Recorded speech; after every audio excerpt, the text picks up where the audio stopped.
exactly. So, when you want to tell me it's time, just do me a hand instead of talking. Yeah. All right. Yeah. So, all right, yeah.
Radio Africana, your non-stop entertainment radio.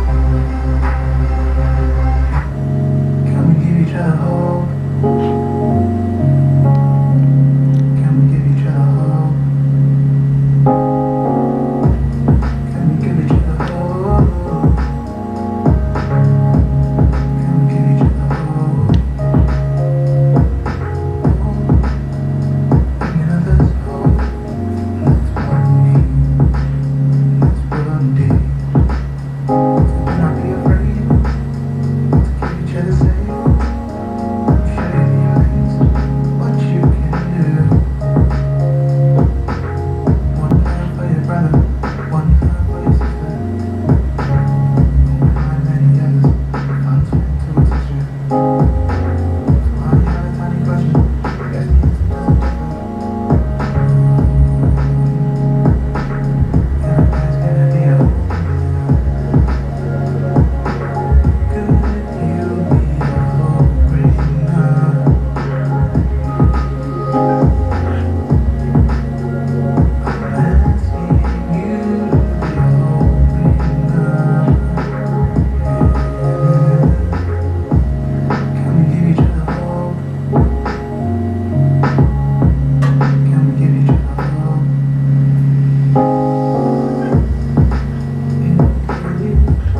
good evening, my beautiful people, all our listeners who've just signed in or logged in to listen to us.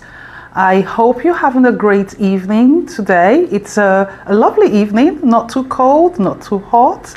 And coming into the studio today, I was just thinking how nice it was. Earlier on was cold, but this afternoon it went a little warmer, which is good. So how are you doing? Are you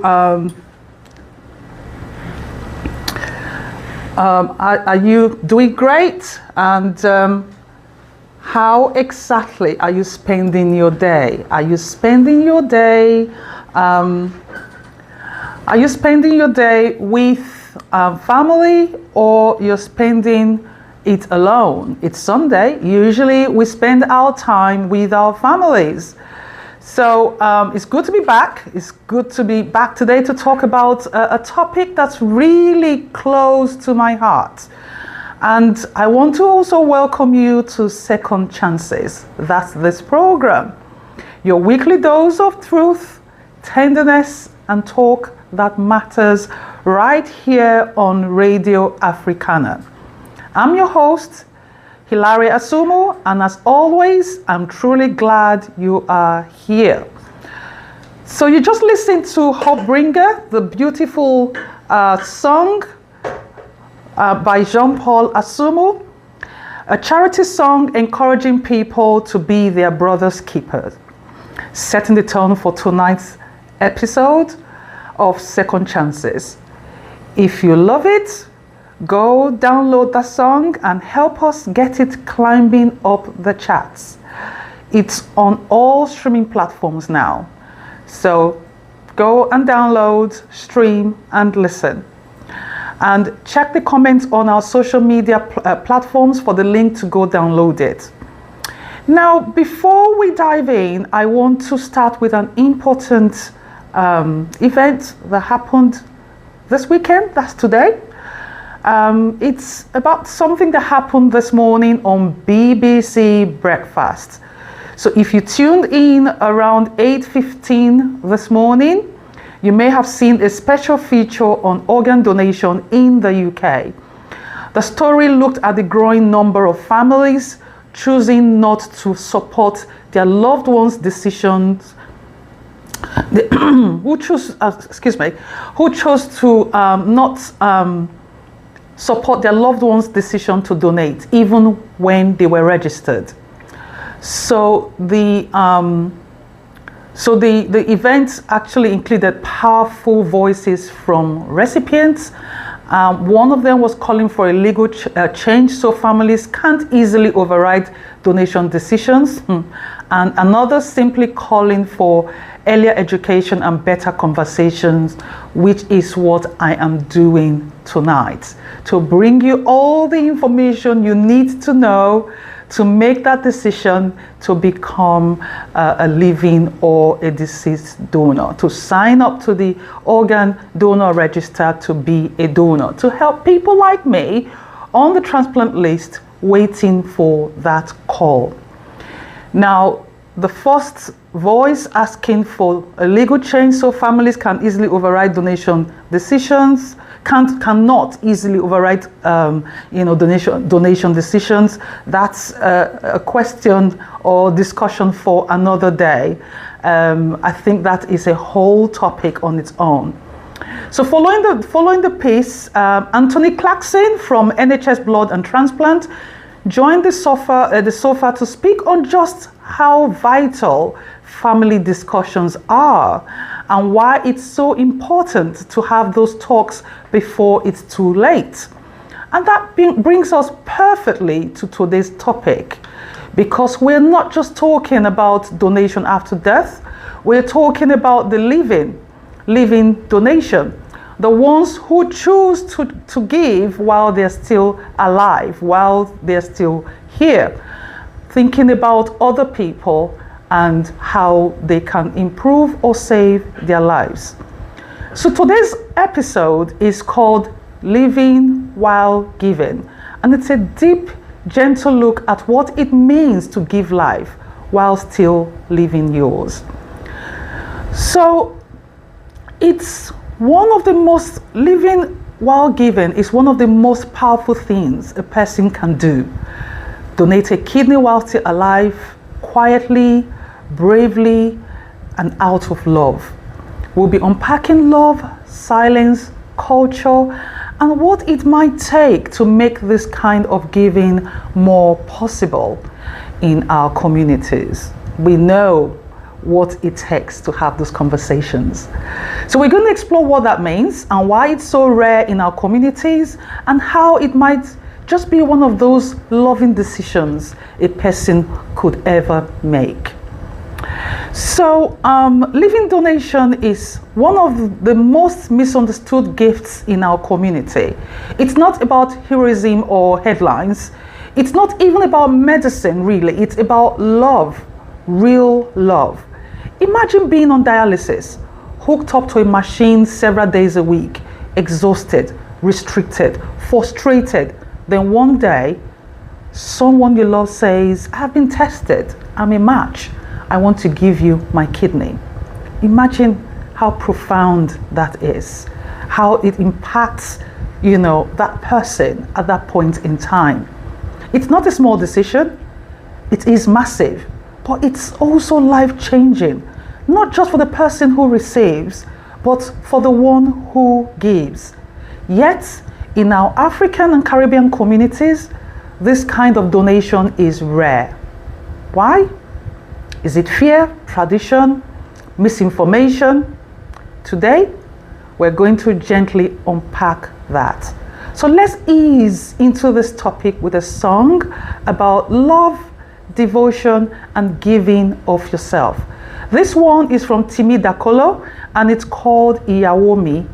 It's a love song, yes, but tonight, it reminds us of what it means to love deeply enough to sacrifice. So here is Timi Dakolo with Iyawomi. I'll see you back here in a bit.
was Yaomi by Timi Dakolo. Whether you heard it as a message to a wife, a sibling, or a child, I hope it reminded you that real love shows up quietly, powerfully. So let's be honest, in our culture, we don't talk about donation while living. Many of us don't even want to ask whether we would rather suffer than burden someone else. Sometimes it's pride, sometimes fear, sometimes it's silence passed down from generation to generation. We hear things like, don't give what you might need later. What if one kidney fails? That is a very popular question. Or it's not my portion. God forbid, we do that click over our heads. And why those concerns come from love, they often lead to more pain.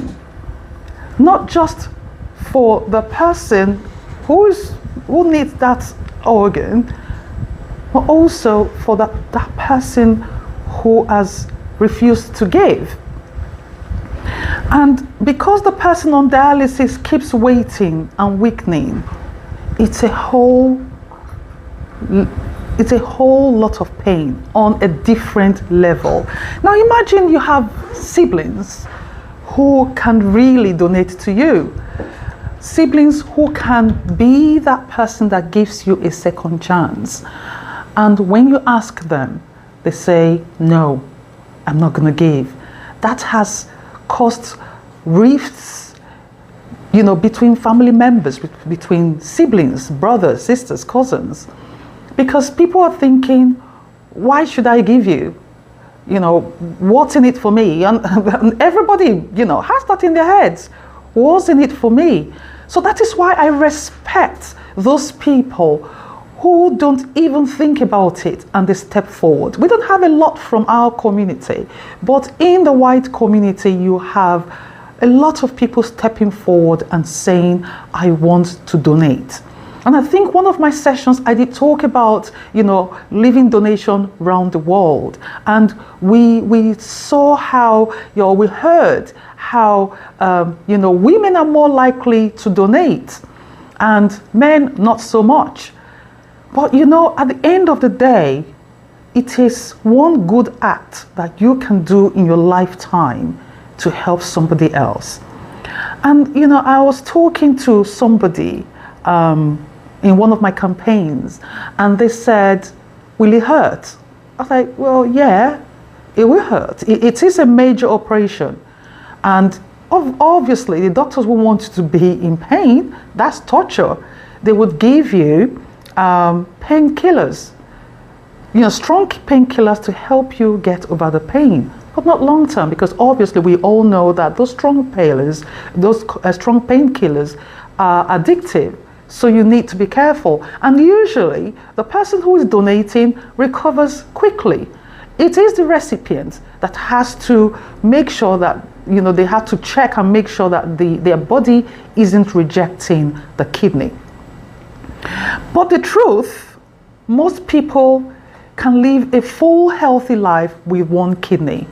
I'm a kidney recipient, and I think all of you know that. I'm a kidney recipient, and I'm living with one kidney. And I know a lot of people look at me and they say, how are you getting on with that? I'm getting on okay. Yes, there are underlying conditions and, things that I don't talk about. But at the end of the day, I'm living my life. I am giving back to the community. I am paying forward that kindness that I received from somebody, a stranger that I don't know. And I think most of you know my story. My 7 brothers and sisters came forward. Both my parents came forward. And my girlfriend from high school came forward. 10 people, and none was a match. And that happens. It happens. And I ended up not getting a living donation, but a deceased donation. That's another story. That's another topic that we can talk about. And to go through to test, the testing is thorough. The recovery is fast, as I just said. And the impact, it is huge. So let me ask you, if your son needed a kidney, would you think about it? What about your mom or your cousin? Could you give? Could you ask? These are the kind of questions we need to sit with, even if they make us uncomfortable. So let's take a pause and listen to Asa. And guess most of you have heard of Asa or know about Asa. I have some friends who really love her music. So this is Asa with Jela, and it's about the internal walls we build, the fears that stop us from acting. Sometimes the prison isn't real, it's emotional. So let's break out of it. And as we listen, I hope you can reflect and continue to keep that open mind and stay tuned in. I'll see you back here in a bit.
That was Jailer by Asa. Welcome back. I hope you enjoyed that and that ministered to you. May we all walk free from fear that stops us from loving fully. So, if today's episode has stirred something in you, then let's keep going. For anyone listening from within the UK, this episode is specifically aimed at Nigerians right now. Welcome to the show. This show is for you. You are not forgotten.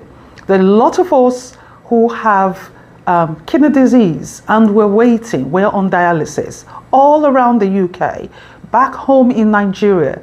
And I think we need this education. We need to know how to manage ourselves, how to ask our families to step forward. A few months ago, I was advocating on behalf of a kidney patient, so I went with them to the hospital. And, it's actually dawned on me that, people don't think about their health until it hits them right in the solar plexus. And you could see how devastated that this family were with this diagnosis. And sometimes I get emails from people in Nigeria talking about, being diagnosed with kidney disease. But we forget that, our health is in our hands. We need to make that effort to look after ourselves. But when it gets to that point where we can't, there is that point of no return, and we've been diagnosed with the disease, then we need to start having those conversations early, really, really early. When I was diagnosed, I was just like any one of you listening to me right now. I didn't think about disease. I didn't even know that I was going to become a kidney patient suddenly.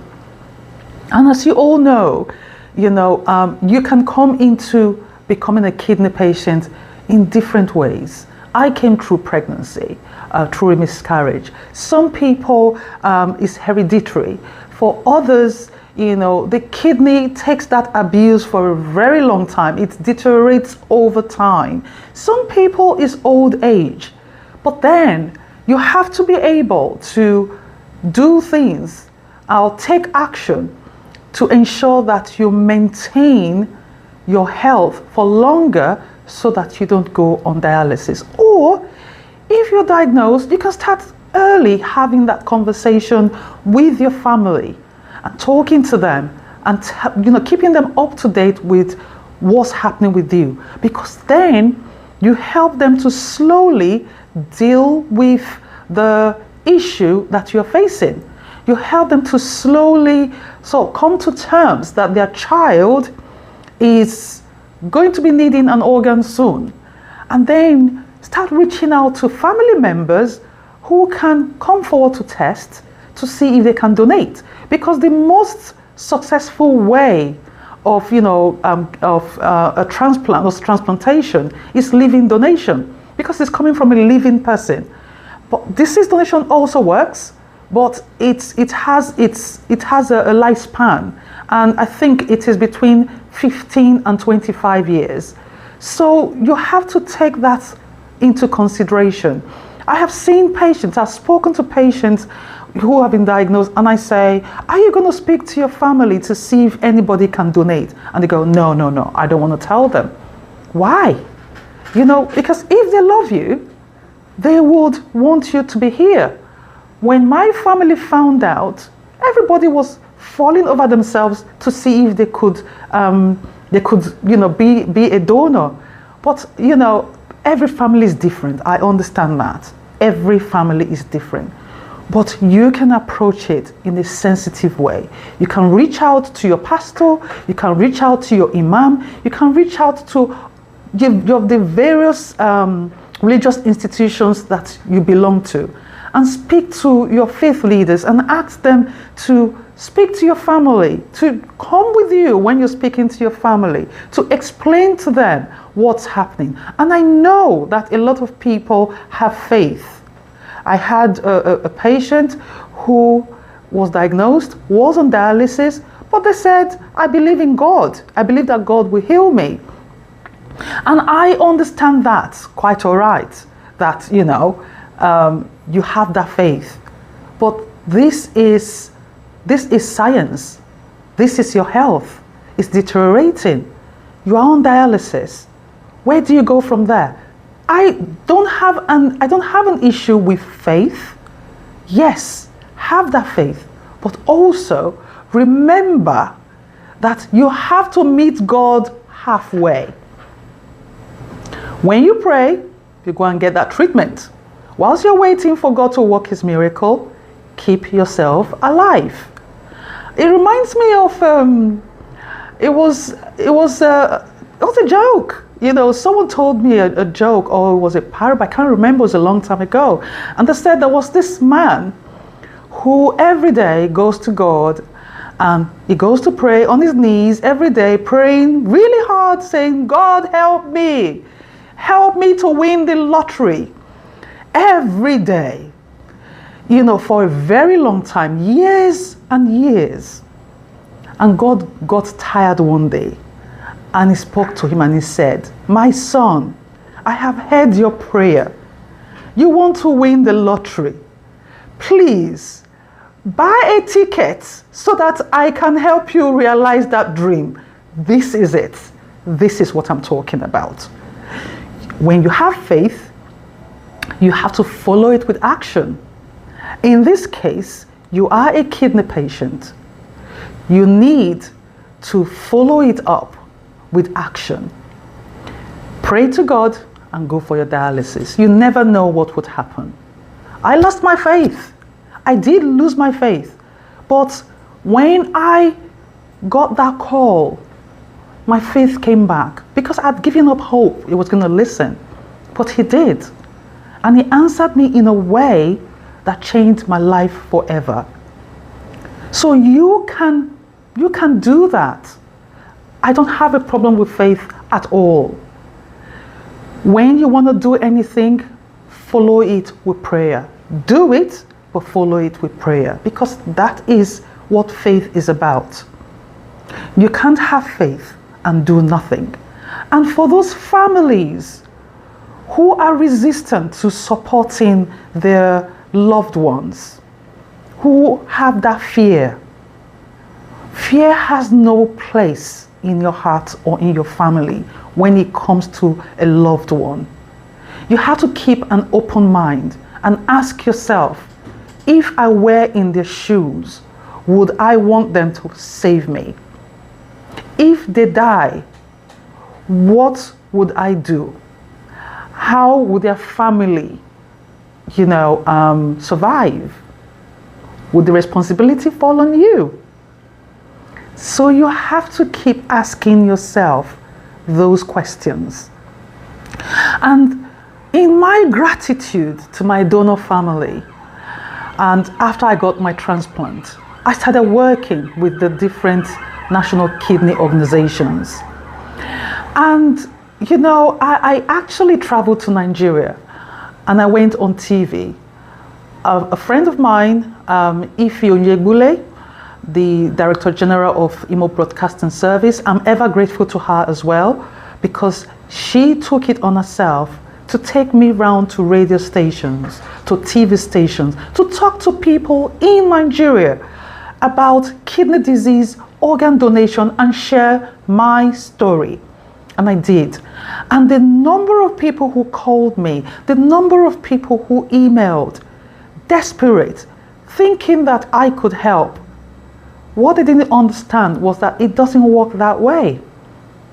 I got, a care without having to think about paying for anything.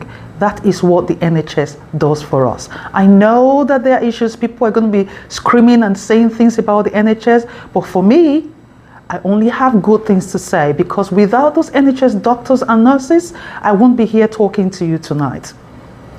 But you see, In talking to people in Nigeria, I realized that something needs to be done. Not just here in the UK, we're already doing that work, but what about Nigeria? So I set up a charity in Nigeria. And I promised on the show that I would try my best to do something to help people in Nigeria who can't afford dialysis. So through my charity, we are building a free dialysis center in Nigeria so that no one has to suffer just because they can't afford dialysis or care.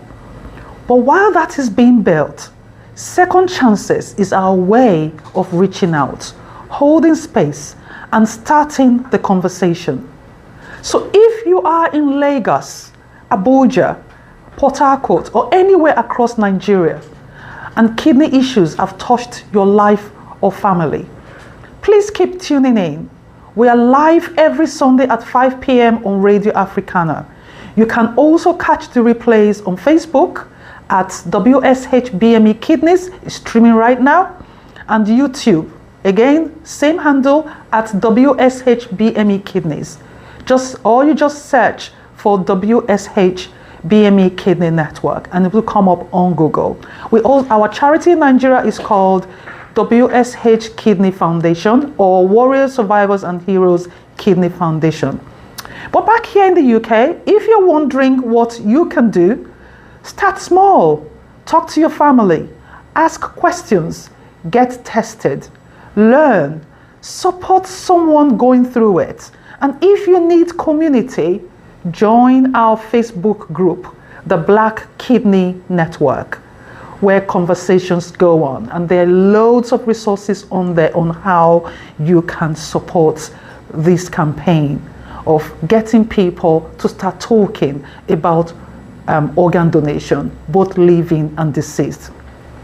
Before we wrap up today's conversation, I want to share a song that speaks directly to those of you facing challenges.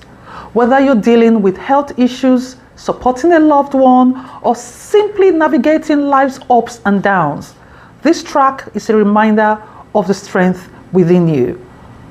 This one is Stronger Than Ever by Alex Dean. It's a reminder that even when we're tired or broken or doubting, we are still standing. So I hope that helps you to reflect, and I will see you back here in a little while. See you soon.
That was Stronger Than Ever by Alex Jean. And the last song you just heard was Stand Strong by Kabusa Choir. And these songs, the lyrics, when you listen to them, is a powerful reminder that through faith and perseverance, we can overcome life's hurdles. Thank you for spending an evening with me here on Second Chances. As we conclude today's episode, remember that you are not alone on this journey, even on the days it doesn't feel like it. Today we explored living while giving, a topic that brings together love, sacrifice, and survival. And as we close, we are facing health issues like kidney disease. Don't suffer in silence. Okay, I'll repeat that. If you are facing health issues with kidney disease, don't suffer in silence. Reach out, talk to somebody, reach out to me. I'm always willing to listen. I'm always willing to advocate on your behalf because I've been through it from beginning to the end, including tying off my fistula. So I can tell you from my own experience what it is, how it feels. Yes, everybody's experience is different, but believe me, having that information to hand, having that, reassurance that it's not all doom and gloom, it actually helps. I didn't have that whilst I was going through my own journey, and I vowed after my transplant that nobody would have to go through a kidney journey without support, without advice, without a voice who has been through it and understands the intricacies of the kidney journey. So we are here every Sunday for you. And you can call in, you can, send a text, you can send your questions. And as I've always said, no question is stupid or silly. You ask them because you are the one going through things. You are the one that's going through this journey. And believe me, you think you're strong on kidney journey, you can't do it alone. You need that support. You need your tribe around you, especially in the Black community. My charity, our charity, WSH BME Kidney Network, is here to support those kidney patients and their families in the community. And something is coming very soon that you can tap in, and I will reveal it in time, that will help you to manage a lot of the processes you have to go through. Because every day I am thinking of how I can, help a little bit more.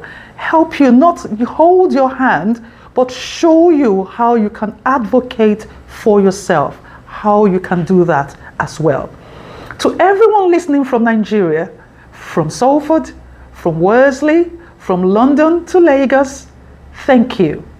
I want to give a special shout out to the members of the Black Kidney Network, especially Fairs Awan, for their support, and also African parents in Europe for their friendship and encouragement. The group is led by an admin who believes in the spirit of supporting each other. You are all part of this family now, my family, and I really appreciate the encouragement you give me, especially when I think I can't do it anymore. And believe me, that comes sometimes, because sometimes it gets too much, especially when I'm not well. And that voice, those women who are always encouraging, and they say, Hilaria, go on, you're doing good. And someone just sent me a message on WhatsApp, Ehi Musa. I want to say thank you. This is my in-law, and she's tuned in from the beginning. These are the people that support the show, and I really do appreciate you. Thank you so much. I also want to recognize Jordan Moore, who works at Salford City Council. Thank you for sharing the links to people to listen to me this evening. I really appreciate you, Jordan. Thank you. So join us, family, next Sunday at 5 p.m. on Radio Africana for more conversations that matter. Next Sunday's episode is called Would You Do It For Me? And we'll be going even deeper into family dynamics and the silence that sometimes surrounds donation decisions.